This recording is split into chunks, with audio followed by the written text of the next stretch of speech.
Leituras do livro da Bíblia. Dando continuidade às leituras do livro da Bíblia, no segundo livro de Macabeus, nos capítulos 9, capítulo 10, capítulo 11, capítulo 12 e capítulo 13. Escutemo-nos e lemo-nos juntos neste exato momento. 2 Macabeus 9. Por essa mesma ocasião, voltava Antíoco da Pérsia, coberto de vergonha. Pois, entrando na cidade que se chamava Persépolis, ele havia tentado saquear o templo e ocupar a cidade, mas o povo se revoltou e pegou em armas, para defender-se. Achando-se perto de Ecbatana, soube da derrota de Nicanor e do exército de Timóteo. Num arrobo de cólera, resolveu desforrar imediatamente nos judeus o mal que lhe haviam feito os que o tinham obrigado a fugir, e deu ordem ao condutor de seu carro de prosseguir sem parar, a fim de conseguir o mais depressa possível seu intento.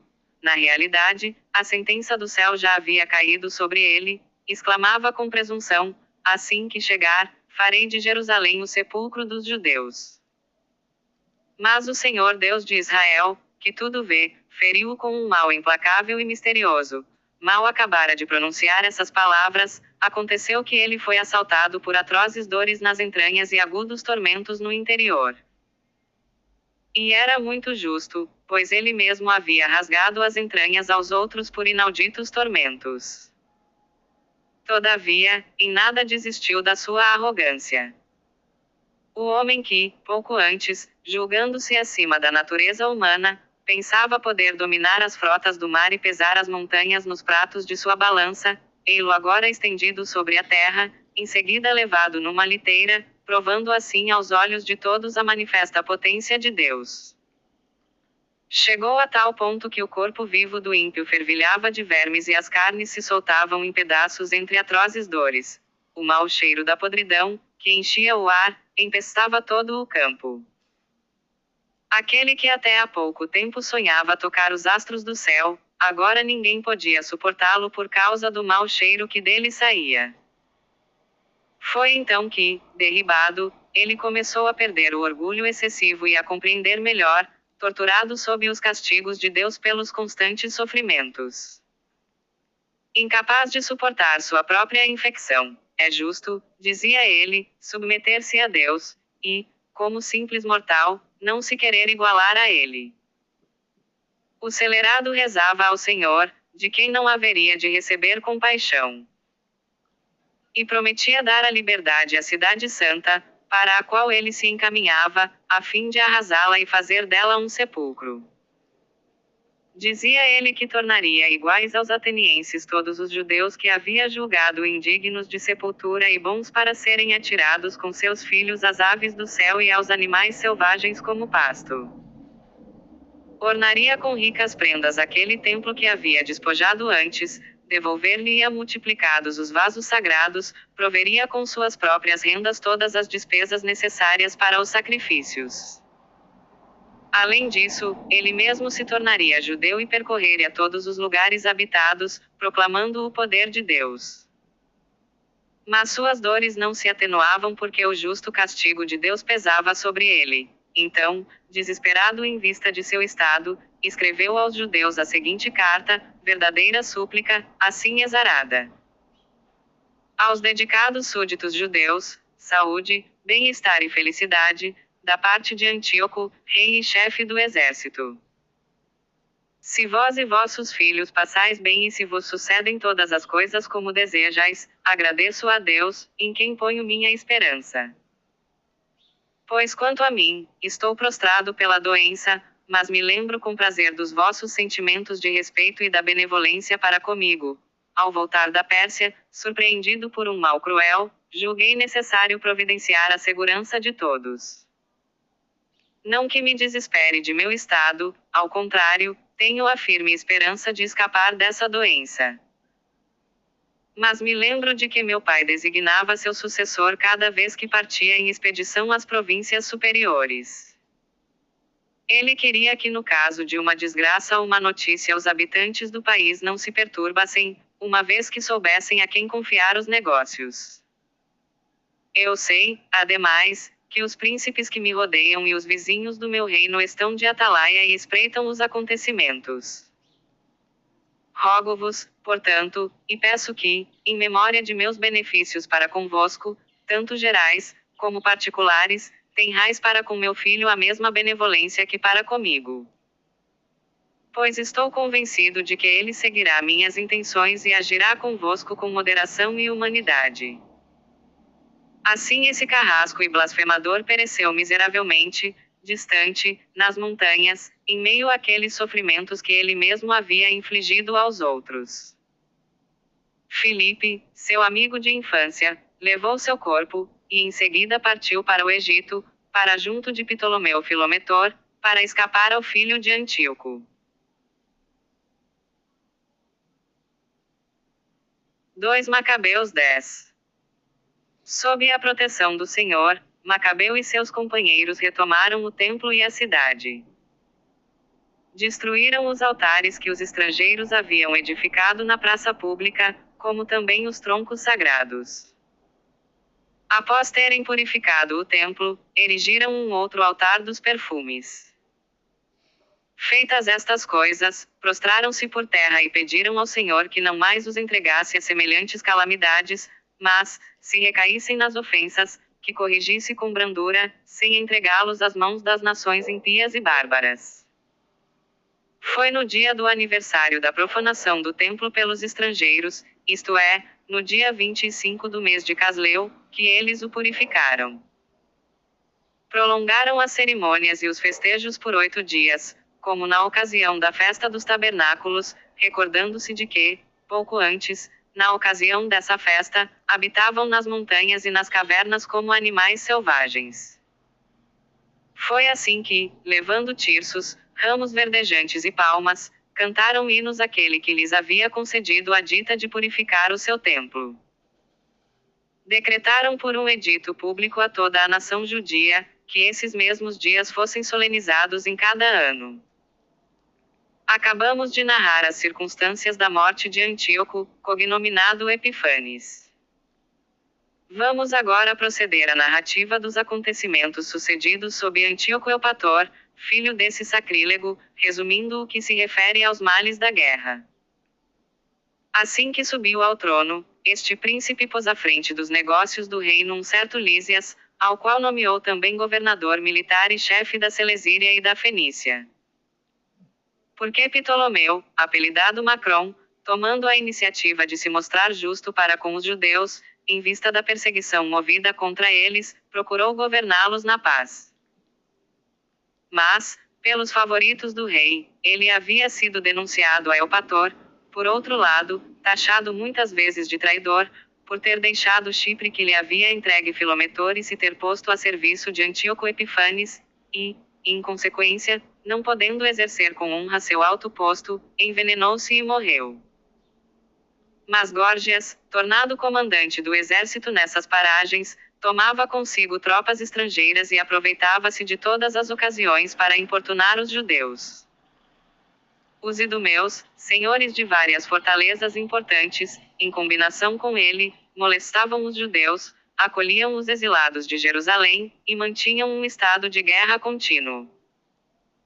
Então Macabeu com seus companheiros atacaram as fortalezas da Idumeia, após haver rezado e invocado o auxílio de Deus. Atacaram-nas com vigorosos esforços, apoderaram-se de todas, repeliram os que combatiam sobre as muralhas, mataram os que caíam em suas mãos e trucidaram não menos de 20.000 homens. 9.000 fugitivos pelo menos haviam procurado abrigo em 2 fortalezas, equipadas com o necessário para aguentar um cerco. Macabeu deixou Simão e José com Zaqueu e muitos homens, para expugná-los e dirigiu-se para onde se exizia mais a sua presença. Todavia, os companheiros de Simão, seduzidos pelo dinheiro, deixaram-se corromper por alguns dos que se achavam nas torres da cidadela, e, mediante a soma de 70.000 dracmas, deixaram escapar muitos deles.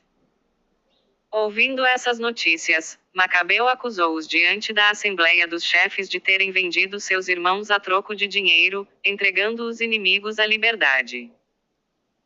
Comprovada a sua traição, mandou executá-los e, em seguida, tomou conta das duas cidadelas.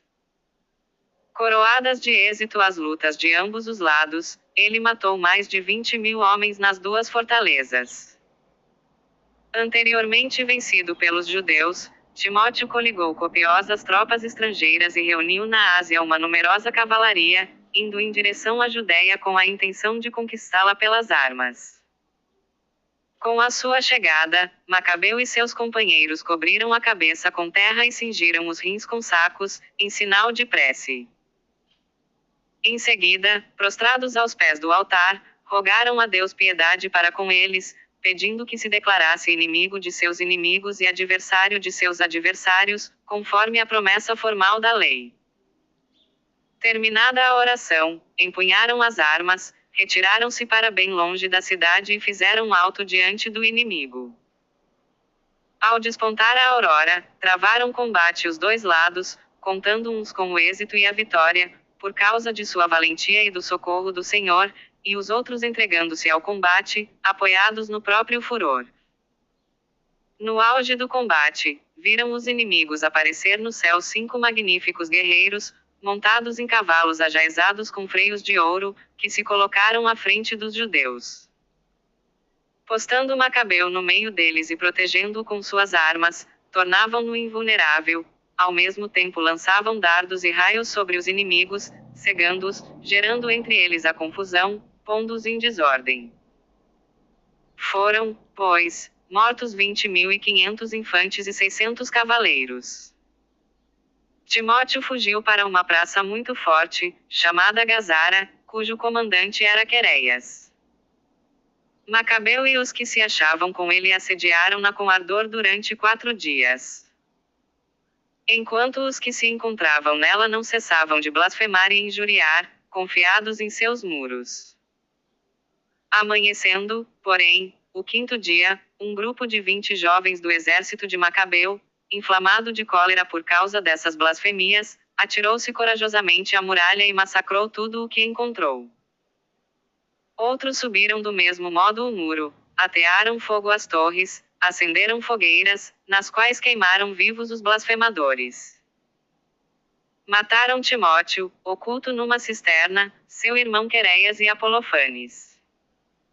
Após essa façanha, cantaram hinos e cânticos ao Senhor, que havia operado grandes prodígios em favor de Israel, concedendo-lhe a vitória. 2 Macabeus 11. Decorrido algum tempo, Lísias, tutor e parente do rei, regente do reino, sentindo muito pesar pelo que tinha acontecido, reuniu aproximadamente 80.000 homens com toda a cavalaria e se pôs a caminho contra os judeus. Estava resolvido a transformar Jerusalém numa cidade grega. Submeter o templo a um imposto semelhante aos dos templos pagãos e oferecer em leilão, a cada ano, a dignidade de sumo sacerdote. Sem refletir no poder de Deus, ensoberbecia-se com a multidão de sua infantaria, seus milhares de cavaleiros e 80 elefantes. Penetrando, pois, na Judéia, aproximou-se de Betsur, que é uma praça forte, a cerca de 5 esquenos das vizinhanças de Jerusalém, e expugnou-a.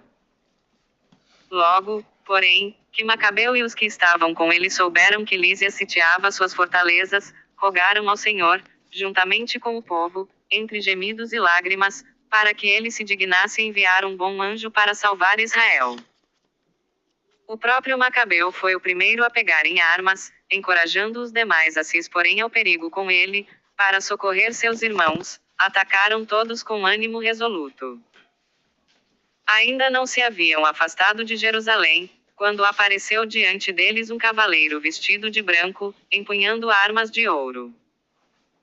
Então bendisseram todos juntos ao Senhor, e, repletos de coragem, sentiram-se prontos a transpassar não só os homens, mas os mais ferozes animais e até muralhas de ferro. Avançaram, pois, em ordem de batalha, com esse auxiliar enviado do céu pelo Senhor misericordioso. Como leões, atiraram-se sobre os inimigos, trucidaram 11.000 infantes e 600 cavaleiros, e forçaram os demais a fugir. A maior parte destes, feridos, sem armas, pôs-se a salvo, o próprio Lísias salvou-se, fugindo vergonhosamente. Mas Lísias era inteligente, refletiu, pois, na derrota e concluiu que os hebreus eram invencíveis porque o Deus poderoso combatia com eles. Enviou-lhes uma proposta em condições justas, prometendo-lhes persuadir o rei a tornar-se amigo deles. Macabeu aceitou todas as propostas de Lísias, vendo nisso apenas utilidade, porque tudo o que ele mesmo pedira por carta a Lísias em favor dos judeus, o rei concedera. Eis em que termos Lísias escreveu aos judeus. Lísias ao povo judeu: Saúde, João e Absalão, vossos mensageiros, entregaram-me vossas propostas e rogaram-me que as cumprisse. Expus, portanto, ao rei tudo o que devia comunicar-lhe, e ele anuiu a tudo o que era possível. Se vós, pois, permanecerdes nessas boas disposições para com o Estado, continuarei doravante a obter-vos favores. Eu incumbi vossos mensageiros e os meus de tratarem convosco as cláusulas da proposta e os pormenores. Passai bem, ano 148, aos 24 do mês de Dióscoro. Era este o conteúdo da carta do rei, o rei Antíoco a seu irmão Lísias: Saúde. Tendo partido nosso Pai para junto dos deuses, desejamos que os povos que pertencem ao nosso reino possam dedicar-se tranquilamente aos seus negócios. Soubemos, no entanto, que os judeus resistem em adotar os costumes helênicos, conforme a decisão de nosso Pai. Querendo, pois, que esse povo viva igualmente em paz, decretamos que o templo lhes seja restituído e que possam viver segundo as leis de seus antepassados. Farás bem em lhes mandar mensageiros, para concluir a paz com eles, de modo que, conhecendo nossas intenções, fiquem tranquilos e voltem sem receio a seus afazeres. Eis a carta do rei ao povo judeu, o rei Antíoco ao conselho dos anciãos e aos demais judeus: Saúde. Fazemos votos de que estejais passando bem. Contou-nos Menelau que desejais retornar aos vossos negócios. A todos os que vierem para o meio deles até o dia 30 do mês de Xântico, eu estenderei a mão. Permito também aos judeus que usem dos seus alimentos e dos seus costumes, como outrora. Incumbi Menelau de ir tranquilizar-vos. Passai bem, ano 148 no dia 15 do mês de Xântico. Do mesmo modo, os romanos enviaram aos judeus uma carta nestes termos: Quinto Mênio, Tito Mânio, legados romanos, ao povo judeu: Saúde. Damos nosso assentimento a tudo o que Lísias, parente do rei, vos outorgou. Quanto ao que ele julgou necessário submeter ao rei, enviai-nos alguém sem demora, a fim de que, após o exame, possamos falar-lhe de modo mais vantajoso para vós, porque vamos para Antioquia. Apressai-vos, pois, em nos enviar mensageiros, para que saibamos bem quais são vossos desejos. Passai bem, ano 148 no dia 15 do mês de Xântico. 2 Macabeus 12. Concluídos esses tratados, voltou Lísias para junto do rei, e os judeus voltaram aos trabalhos dos campos. No entanto, chefes militares locais, como Timóteo, Apolônio, filho de Geneu, Jerônimo e Demofonte, e além destes, o cipriarca Nicanor, não lhes davam trégua, nem os deixavam viver em repouso. Por outro lado, os habitantes de Jope praticaram a seguinte infâmia: convidaram os judeus que habitavam entre eles a subir com suas mulheres e filhos para barcas que eles haviam preparado, não davam a entender intenção malvada alguma a seu respeito. Mas pareciam proceder, seguindo uma decisão votada pela cidade. Os judeus, pacíficos e sem suspeitarem, anuíram, mas quando chegaram ao alto mar foram afogados em número de 200 pelo menos. Mal soube Judas do crime praticado contra a gente de sua nação, convocou seus homens. Depois de ter invocado a Deus, justo juiz, foi contra os carrascos de seus irmãos e, de noite, ateou fogo ao porto, incendiou as embarcações e passou a fio de espada os que ali se haviam refugiado. Como a cidade mesma estivesse fechada, afastou-se, mas com a intenção de voltar e exterminar todos os habitantes de Jope.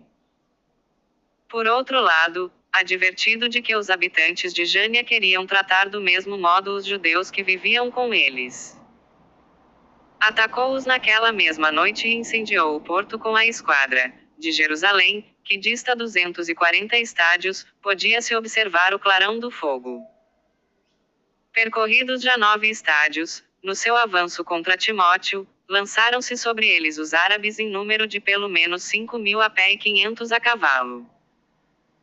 Travou-se um combate violento, mas, com a ajuda de Deus, os soldados de Judas venceram-nos, e, vencidos, os árabes lhe pediram paz, prometiam dar gado aos judeus e os auxiliariam de outras maneiras.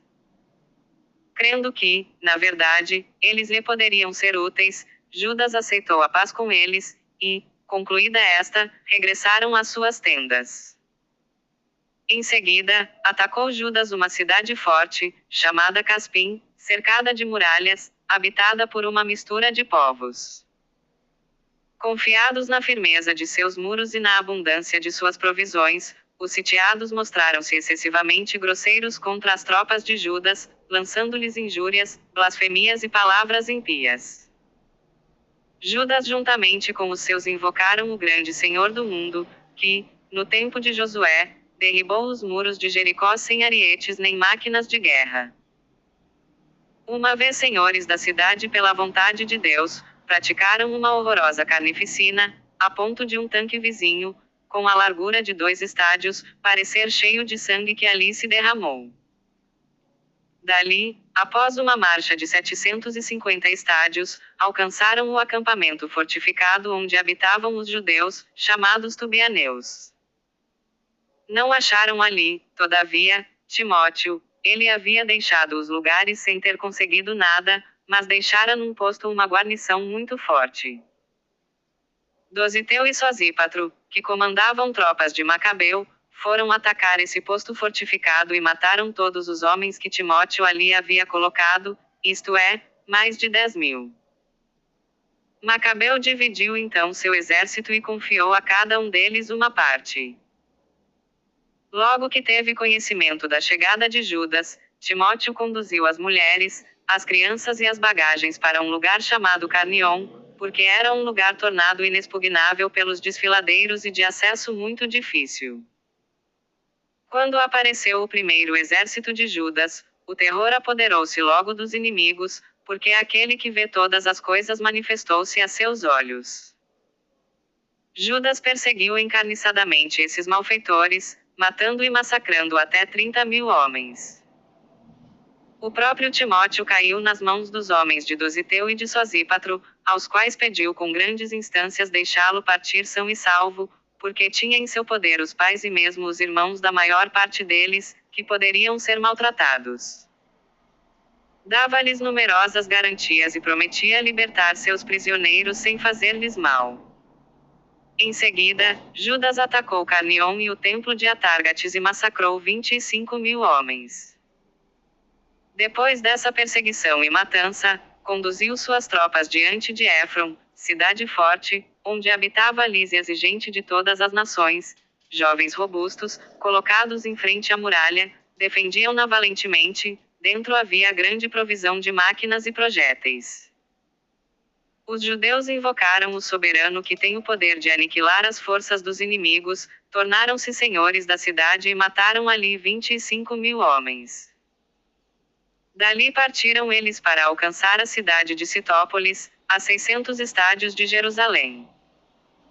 Todavia, os judeus que habitavam ali atestaram que os citopolitanos haviam usado de benevolência para com eles e os haviam tratado com deferência no tempo da perseguição.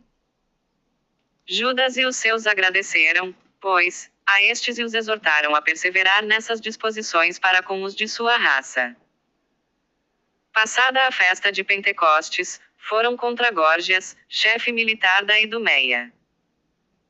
Esse saiu-lhes ao encontro com 3.000 infantes e 400 cavaleiros. E travou-se uma batalha na qual pereceram alguns judeus. Dositeu, um dos cavaleiros de Baquenor, muito corajoso, apoderou-se de Górgias.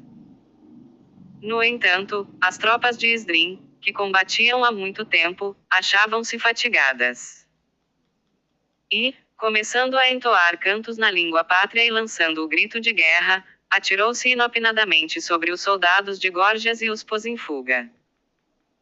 Quando havia reunido seu exército, Judas alcançou a cidade de Odolão e, chegando o 7º dia da semana, purificaram-se segundo o costume e celebraram ali o sábado. No dia seguinte, Judas e seus companheiros foram tirar os corpos dos mortos, como era necessário, para depô-los na sepultura ao lado de seus pais. Ora, sob a túnica de cada um encontraram objetos consagrados aos ídolos de Jânia, proibidos aos judeus pela lei. Todos, pois, reconheceram que fora esta a causa de sua morte. Bendisseram, pois, a mão do justo juiz, o Senhor, que faz aparecer as coisas ocultas. E puseram-se em oração, para implorar-lhe o perdão completo do pecado cometido. O nobre Judas falou à multidão, exortando-a a evitar qualquer transgressão, ao ver diante dos olhos o mal que havia sucedido aos que foram mortos por causa dos pecados. Em seguida, fez uma coleta, enviando a Jerusalém cerca de 10.000 dracmas, para que se oferecesse um sacrifício pelos pecados, belo e santo modo de agir, decorrente de sua crença na ressurreição. Porque, se ele não julgasse que os mortos ressuscitariam, teria sido vão e supérfluo rezar por eles. Mas, se ele acreditava que uma bela recompensa aguarda os que morrem piedosamente.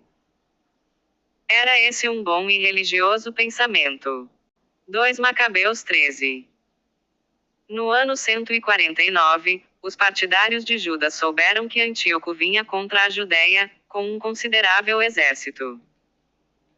Lísias, seu tutor e ministro, acompanhava-o. Menelau havia se ajuntado a eles e intervinha perfidamente junto ao rei, não a favor de sua pátria, mas tendo em mira a confirmação de sua dignidade. Todavia, o rei dos reis excitou contra esse celerado a cólera de Antíoco e, tendo Lísias acusado de ser a causa de todos esses males, mandou o rei conduzi-lo a Bereia, para que fosse morto segundo o costume do país. Ora, havia ali uma torre de 50 côvados, cheia de cinza e munida de um instrumento giratório que, de todos os lados, precipitava essa cinza. Era lá que qualquer culpado de roubo sacrílego, ou de algum outro crime particularmente grave, era lançado à morte pela multidão. Foi nesse suplício que morreu Menelau, o prevaricador, que não recebeu assim sepultura alguma. E isso foi justo, porque ele havia pecado bastante contra o altar que sustenta o fogo puro e a cinza, e foi na cinza que ele encontrou a morte. Nesse meio tempo, o rei avançava, imaginando os mais bárbaros planos, decidido a empregar contra os judeus os piores castigos imaginados por seu pai. Sabendo disso, Judas mandou que o povo invocasse o Senhor, noite e dia, para que nessa circunstância, mais do que nunca, ele viesse em socorro daqueles que estavam ameaçados de perder a lei, a pátria e o templo. Que ele não permitisse que o povo, apenas um pouco aliviado, recaísse sob os golpes das nações perversas. Rezaram todos juntos e invocaram o Senhor misericordioso, entre lágrimas, jejuns, prostrados 3 dias consecutivos. Entrevistou-se ele com os anciãos, e decidiu não esperar que o exército do rei penetrasse na Judéia e se assenhorisse da cidade, mas sair logo e travar uma batalha decisiva com o auxílio de Deus. Entregou, pois, a sorte das armas ao Criador do mundo e encorajou seus companheiros a combater valentemente até a morte em defesa das leis, do templo, da cidade, da pátria e da nação. Em seguida, levou seu exército até Modim. Depois de ter entregue a seus homens a senha vitória de Deus, tomou consigo os mais corajosos entre os jovens, e partiu de noite, a fim de atacar o acampamento que abrigava o rei. Mataram cerca de 2.000 homens, massacraram o principal elefante e seu condutor e, por fim, espalharam pelo campo o terror e a confusão. Despontava o dia, quando cessou este ataque, graças à proteção de Deus. Provando a audácia dos judeus, tentou o rei apoderar-se das fortificações por estratagemas. Partiu, a fim de colocar cerco diante de Betsur, praça forte dos judeus. Enquanto Judas reabastecia os sitiados. Rodoco, combatente do exército dos judeus, revelou os segredos dos seus aos inimigos, mas após inquérito foi apanhado e metido no cárcere. Pela segunda vez o rei parlamentou com os habitantes de Betsur, apresentou-lhes a mão, recebeu a deles, partiu para atacar o exército de Judas e foi vencido. Soube então que Filipe, a quem tinha deixado em Antioquia para a direção dos negócios, se revoltara, e ficou muito consternado, fez propostas aos judeus, aceitou as condições deles e jurou tudo o que lhe pareceu justo. Reconciliados, ofereceu um sacrifício, presenteou o templo e mostrou-se benévolo para com a cidade. Acolheu com agrado Macabeu e deixou como governador na região Hegemônides, desde Ptolemaida até a terra dos Gerrênios. Dirigiu-se a Ptolemaida, porque os habitantes estavam descontentes com esse tratado e indignados com os decretos promulgados. Lísia subiu à tribuna, defendeu-o como pôde, persuadiu e apaziguou o povo, levando-o a benévolos sentimentos, e voltou depois a Antioquia. Assim decorreram a ofensiva e a retirada do rei. Amanhã, dando continuidade às leituras do livro da Bíblia, daremos encerramento à leitura do segundo livro de Macabeus nos capítulos 14 e capítulo 15 e daremos início às leituras do livro de Jó nos capítulos 1, capítulo 2 e capítulo 3. Paz e bênçãos a todos.